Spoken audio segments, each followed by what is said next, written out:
வணக்கம். எதிரொலிக்கு உங்களை வரவேற்பது முபீன். வெளிநாட்டு ஊழியர்கள் அண்மைய நாட்களாக சம்பளம் தொடர்பான அதிருப்தியை வெளிப்படுத்தி வருகின்றனர்.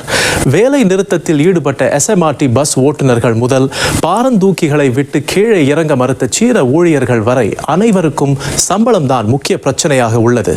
வெளிநாட்டு ஊழியர்களின் சம்பளம் தொடர்பான அதிருப்திக்கு என்ன காரணம்? சம்பளத்தோடு வேறு பிரச்சனைகளையும் அவர்கள் எதிர்நோக்குகிறார்களா? ஆராய்கிறது இந்த அங்கம். சிங்கப்பூரின் ஊழியர் அணியில் வெளிநாட்டினரின் பங்கு அத்தியாவசியமாக உள்ளது. சீனா, India, Myanmar, Bangladesh, Philippines, Indonesia என பல நாடுகளிலிருந்து சிங்கப்பூர் வெளிநாட்டு ஊழியர்களை தருவிக்கின்றது. அந்தந்த நாடுகளில் உள்ள முகவர்கள் மூலமாக இங்கு வேலைக்கு வருபவர்கள் ஏராளம். அதில் சிலர் ஏமாற்றப்படுவதாக சொல்லப்படுகிறது. இருந்தாலும் கிடைக்கும் வேலையை வைத்துக்கொண்டு அனுசரித்து செல்லவே பலர் விரும்புகின்றனர். வீடு அங்கே ஃபேமிலி எல்லாரையும் விட்டுட்டு தனியாலாம் வந்து இங்கே வந்து வேலை பார்த்துட்டு அது போகிறதுங்கிறது கொஞ்சம் தான். ஒன்று இழந்தால் தான் ஒன்று கிடைக்கும்பாங்கள்ல, அந்த மாதிரி இப்போ பணத்துக்காண்டி வந்து சேலரி சம்பாதிக்கணுமே அப்படின்னு சொல்லிட்டு வந்து ஒர்க் பண்ணுறது தான் சரி. இருக்கிற ஹாஸ்டலில் வந்து சமைக்கிற மாதிரி இல்லை, எல்லாம் வந்து கேண்டீனில் தான் வாங்கி சாப்பிட்ற மாதிரி இருக்குது. சரி, கேண்டீனில் சாப்பிடும்போது அவங்க நைட்டு 3 மணி 2 மணிக்கெலாம் சாப்பாடு கொண்டாந்து கொடுத்துட்றாங்க. நாங்கள் மத்தியானமாக 12 மணிக்கு தான் சாப்பிட ஆரம்பிப்போம். அது முடியும் வந்து சாப்பாடு வேஸ்ட் ஆகிறதுக்கான வாய்ப்புகள் இருக்குது. அது சம்டைம் ஒத்துக்க மாட்டாங்க, இது உடம்புக்கு ஒத்துக்கிறது இல்லை. சுத்தம் அந்த மாதிரி டாய்லெட்டு, சாப்பாடு வசதி, தூங்குற வசதி, இந்த மாதிரி இதில் வந்துட்டு ரொம்ப அடிமட்டமாக இருக்குது. ஒரு ரூமுக்கு வந்து இத்தனை பேர் அப்படின்னா கரெக்டாக அந்த இத்தனை பேர் அரேஞ்ச் பண்ணி தரணும். ஒரு ரூமில் 10 பேர் தங்குறதுல வந்துட்டு ஒரு குவார்டர்ஸ் இருக்குது சார். குவார்டர்ஸுக்கு வந்துட்டு 4-5 கம்பெனி எடுக்கிறாங்க. சரிங்களா? ஒரு கம்பெனியில் வந்துட்டு குவார்டர்ஸ் எடுக்கிறாங்க அப்படின்னா ஒரு கம்பெனிக்கார 2 ரூம் எடுக்கிறான். 2 ரூம் அப்படின்னா குவார்டர் செலவு என்ன அப்படின்னா ஒரு ரூமுக்கு 10 பேர் தங்கணும். ஆனால் கம்பெனிக்காரன் செலவு மிச்சம் பண்ணுறக்காண்டி ஒரு ரூமுக்கு 10 பேர் 12 பேர் தங்க வர்றான், 15 பேர் தங்க வர்றான். பெரும்பாலான ஊழியர்களுக்கு சம்பளம் தான் அடிப்படையான பிரச்சனை. அவர்களின் சொந்த ஊரில் ஒரு சம்பளம் சொல்லப்படுகிறது. இங்கு வந்த பிறகு அதை காட்டிலும் குறைவான சம்பளமே தரப்படுகிறது என்பது இவர்களின் ஆதங்கம். அதுக்கு பொதுவாக உள்ளதுன்னா இந்த சம்பள பிரச்சனை தான் இருக்கும் அதிகமாக. அதாவது நம்ம எதிர்பார்க்கறதாட்டியும் கிடைக்கிறது இல்லை. அதனால தான் எல்லாருக்கும் வந்து அந்த மாதிரியான ஒரு பிரச்சனை இருக்குது. ஊர்லேருந்து வரையில் 22 வெள்ளி பேசிக்குன்னு சொல்லி அழைச்சிட்டு வருவாங்க 8 ஹவருக்கு. இங்கே வந்துட்டு 18 இல்லை 19 தான் கொடுப்பாங்க. நம்ம போயிட்டு கேட்டோம்னாக்க இல்லை ஊருக்கு ஏற்றுறேன், இவ்வளோ தான் சம்பளம் கொடுக்க முடியும் அப்படின்னு. காசு எவ்வளோ வேணால் வாங்கிக்கிறாங்க. அந்த சொன்னபடி வாங்குறாங்க அப்படின்னா சொன்னபடி இறக்கி அந்த சம்பளத்தை கொடுத்தா அப்படின்னா 5000 வெள்ளி கட்டுறமா, ஓகே 18 வெள்ளி சம்பளம் பேசுகிறாங்க, 20 வெள்ளி சம்பளம் பேசுகிறாங்க. வந்து இறங்கின பிறகு அதே சம்பளத்தை கொடுத்தா 6 மாதம் கடை கட்டுறோம், மிச்சம் 4 மாதம் சம்பாதிச்சு போயிடலாம்னு நிம்மதி இருப்போம். ஆனால் வந்து 20 வெள்ளி பேசுகிற அப்படின்னா வந்த பிறகு 17 தான் சம்பளம். நான் இப்படிலாம் சொல்லியிருக்கேன், உன் ஏஜென்ட் சொன்னால் எனக்கு தெரியாது, நீ அவன்கிட்ட போய் பேசிக்க அப்படிங்கிறாங்க. சம்பளம் தொடர்பான அதிருப்திக்கு அவர்கள் முன்வைக்கும் மற்றும் ஒரு காரணம் அதிகரித்து வரும் விலைவாசி. சிங்கப்பூரில் உள்ள விலைவாசி என்னன்னு எங்களுக்கு தெரியாது. நாங்கள் ஊர்லேருந்து புதுசாக வரோம் ஆள். சிங்கப்பூரில் எந்த விலை என்ன எப்படி விற்கிது என்னங்கிறது எங்களுக்கு தெரியல. இங்கே வந்து பார்த்ததுக்கு அப்புறம் தான் அவங்கள்ட்ட நாங்கள் ஒத்துக்கிட்டு வந்த சம்பளம், கம்பெனிலேருந்து சம்பளம் இதுதான் உனக்கு அப்படின்னு சொல்லிட்டாங்க. அந்த சம்பளத்தை நான் ஒத்துக்கிட்டு இங்கே வந்துட்டேன். ஏன்னா என்னோட ஊர் காசு கணக்கு பண்ணி பார்க்கவும் எனக்கு அதிகமாக தெரிஞ்சிச்சு, இங்கே வந்துட்டேன். ஆனால் இங்கே வந்ததுக்கப்புறம் உணவுப் பொருட்கள் அனைத்துமே சாப்பிட்றதுலேருந்து குடிக்கிற அந்த கூல்ட்ரிங்க்ஸு, டீ எது குடித்தாலுமே இங்கே வந்து காசு அதிகமாக தான் இருக்குது. அப்படி பார்க்க போனாக்கா எனக்கு வாங்குகிற சம்பளத்துக்கும் நாங்கள் செலவு பண்ணுறதுக்குமே கரெக்டாக போயிடுது. ஊருக்கெல்லாம் பணம் காசுலாம் அனுப்ப முடியல. இங்கு வேலைக்கு வருவதற்கு முன்பு சம்பளம் தொடர்பான அம்சங்களை வெளிநாட்டு ஊழியர்கள் ஏன் உறுதிப்படுத்திக் கொள்வதில்லை? இப்போ வந்து சிங்கப்பூர் வர்றோம் நம்ம சம்பாதிக்கணும்னா, அப்படிங்கும்போது 4 பேர் ஃப்ரெண்டை நம்ம விசாரிச்சுட்டு ஊர்லேயே நம்ம வந்து ஃபுல்லாக இன்ஃபர்மேஷன்லாம் கலெக்ட் பண்ணுறோம். கலெக்ட் பண்ணிவிட்டு ஒரு ஏஜென்ட் மூலமாக தான் போக முடியும் அப்படிங்கிற மாதிரிலாம் ஒரு நம்பிக்கை இருக்குது. ஏன்னா ஃப்ரெண்டை வச்சுருந்தாலும் அப்படி தனிப்பட்ட முறையில் போக முடியல. ஃப்ரெண்டில் அங்கேருந்து எல்லாம் மூவ் பண்ணி இங்கே வந்துட்டோம்னா அங்கே பாதி பணம் அவங்க சொல்லி வாங்கிடுறாங்க. அங்கே தேவையில்லாமல் நாங்கள் பணம் கொடுக்க வேண்டியதாக இருக்குது. இங்கே வந்தோடனே இவங்க சொல்கிறாங்க கம்பெனியில் $1500 நீங்கள் கீப் பண்ணணும் அப்படின்னு சொல்கிறாங்க. ஸோ நாங்கள் இங்கே கொடுத்தாலும் திரும்ப நாங்கள் இந்த மாதிரி அங்கே கொடுத்துருக்கோமே அப்படின்னு சொல்லி சொன்னோம்னா நீ உங்களை யார் அங்கே கொடுக்க சொன்னது அப்படிங்கிற மாதிரிலாம் சில கேள்விகள் இங்கே கேட்குறாங்க. வெளிநாட்டு ஊழியர்களை தருவிக்க நிறுவனங்கள் வேலை வாய்ப்பு முகவர்களையே நாடுகின்றன. வெளிநாட்டு ஊழியர்கள் இந்த முகவர்களுக்கு அதிக அளவில் தரகு கட்டணம் செலுத்தி சிங்கப்பூர் வருகின்றனர். இல்லை, ஏஜென்ட் ஏமாத்துறதுக்கெல்லாம் ஒன்றும் இல்லை. நம்ம வந்து அதிகப்படியாக நம்பிடுறோம், அவங்கள நம்பிடுறோம். அதே மாதிரி நம்ம அதிகமாக எதிர்பார்க்குறோம். அந்த ஒரு காரணம் தான், வேற ஒன்றும். வேலை வாய்ப்பு முகவர்கள் மனிதவள அமைச்சிடம் முறைப்படி பதிவு செய்திருக்க வேண்டும். ஊழியர்களிடமிருந்து 1 மாத சம்பளம் அல்லது அதிகபட்சமாக 2 மாத சம்பளம் வரை தரகு கட்டணம் வசூலிக்கலாம் என்பது விதி. ஒர்க் பெர்மிட், எஸ்பாஸ் போன்ற வேலை அனுமதிகளை புதுப்பிப்பது பணியமர்த்தும் நிறுவனங்களின் பொறுப்பு.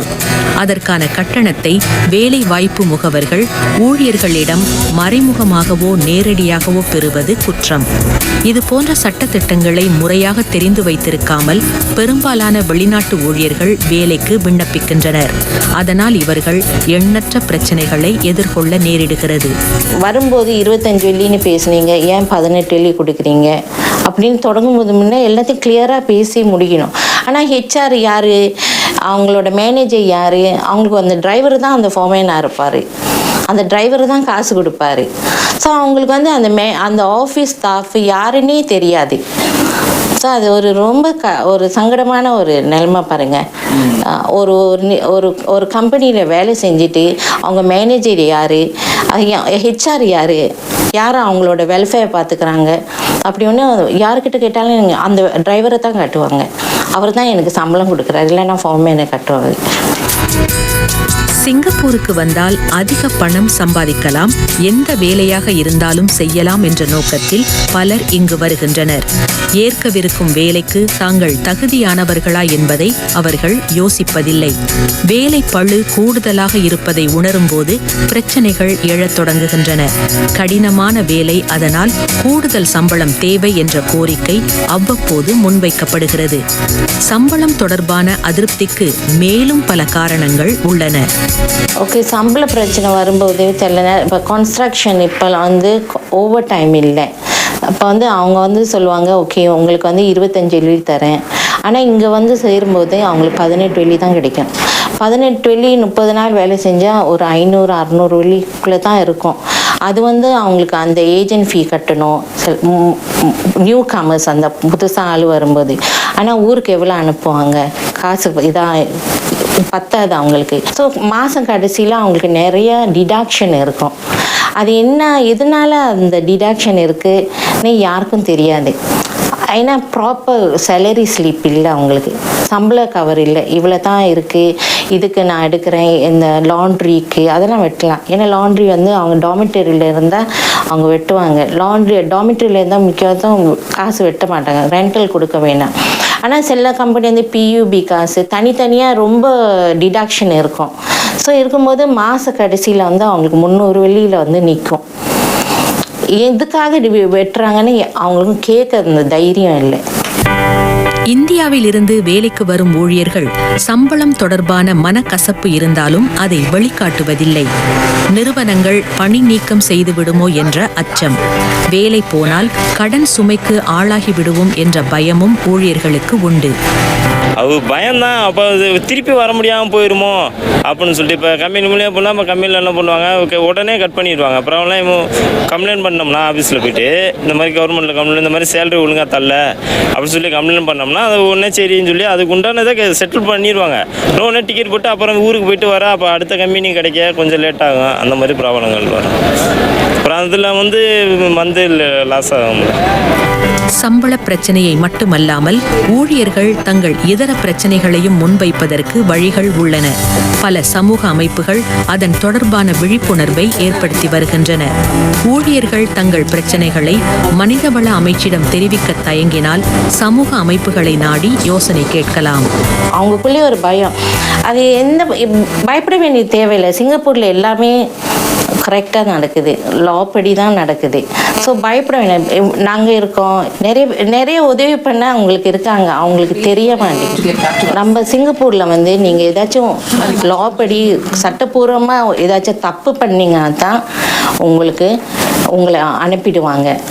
சட்டப்பூர்வமாக உங்கள் மேலே தப்பு இல்லை. இந்த சேலரி இஷ்யூஸ் அந்த மாதிரி இஷ்யூலாம் வந்து பயப்பட வேண்டியதே இல்லை. தைரியமாக வந்து எங்களை கூட நாடலாம், இல்லைன்னா டைரெக்டாக போய் பார்க்கலாம் மினிஸ்ட்ரி ஆஃப் மேன் பவர். வெளிநாட்டு ஊழியர்களின் கோரிக்கைகள் நியாயமானவையாக இருக்க வேண்டும். அப்படி இருந்தால் மனிதவள அமைச்சு உரிய நடவடிக்கை எடுக்கும். சிங்கப்பூரின் சட்ட திட்டங்களுக்கு உட்பட்டு ஊழியர்கள் என்றும் செயல்பட வேண்டும். சட்டத்திற்கு புறம்பான வகையில் அதிருப்தியை வெளிப்படுத்துவது பிரச்சினைக்கு தீர்வாகாது.